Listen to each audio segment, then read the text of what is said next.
I'm bummed. Yeah, I'm bummed because something has happened again, and it happens not infrequently. What has happened is that somebody came to me, actually the builder wanted me on the job and building a new construction home. And I sat down with them and found out that they had already gone through they have the final construction drawings. They even went through the permit process. And now he's talking to me. And when I looked at the plans, they were really bad. They were really, really bad. Sometimes this happens, and sometimes the plans aren't that bad, and it's fine, and maybe just a couple of tweaks in the field. But a lot of times, it's not right. There's a lot of things. So let me tell you a story. For example, how bad it can, like what the potential problems could be. And this situation was like everything.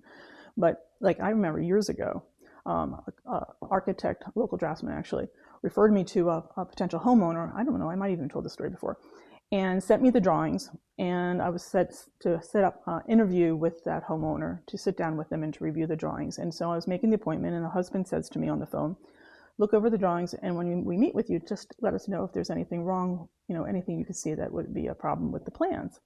And so I did two mistakes at that time. Well, one big one is like, I didn't say, oh, is this an interview or is this a consultation? Because he was asking me to do some work. He was asking me to my professional opinion. And then, so what I did is to prove my value and to show them how invaluable I was. I went in and I did my space planning pencil thing, which I do. And I usually go right for the great room in the kitchen. That's usually where the problem is, right?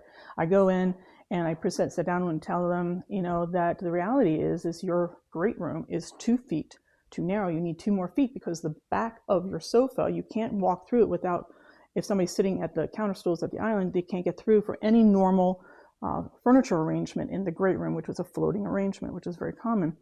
And so, needless to say, but I also gave them my number for helping them through the whole construction, and didn't hear from them. Did hear from the draftsman about 2 weeks later saying, oh, by the way, Laura, I'm just about finished the revisions on so-and-so's drawings, and I should have them pretty soon. And I'm saying, like, I haven't even heard from them. I don't even know if I have the job. And I go, what kind of revisions? And he says, we're making the great room 2 feet wider. And the bottom line is, they didn't hire me. They didn't like my number. They found, I guess, somebody less expensive. I think that's what happened. I don't know for sure. But here it is, the heart of your home, you've discovered that your room is 2 feet too small. And apparently they didn't see any value of it. But let's say they did see the value of that, right? Like that would have been a big thing. And so I get this so often is like, and the problem is like with this house, it's like, okay, now they were ready to dig. They were ready to dig. And now they are going backwards to go forward. And I don't even know, I can't even show you anything. It's an open discussion. I don't even know if I'm going forward. Actually, if they stay with the old plan, I'm not going forward. It's just so, it's that bad. But it happens probably at least a couple times a year, where the people have realized they need an architect or a draftsman, or it's maybe working with the builder inside, and they've gone through and they don't call the designer, they don't call me till they're ready to pick out tile and finishes and paint colors. And it's just like,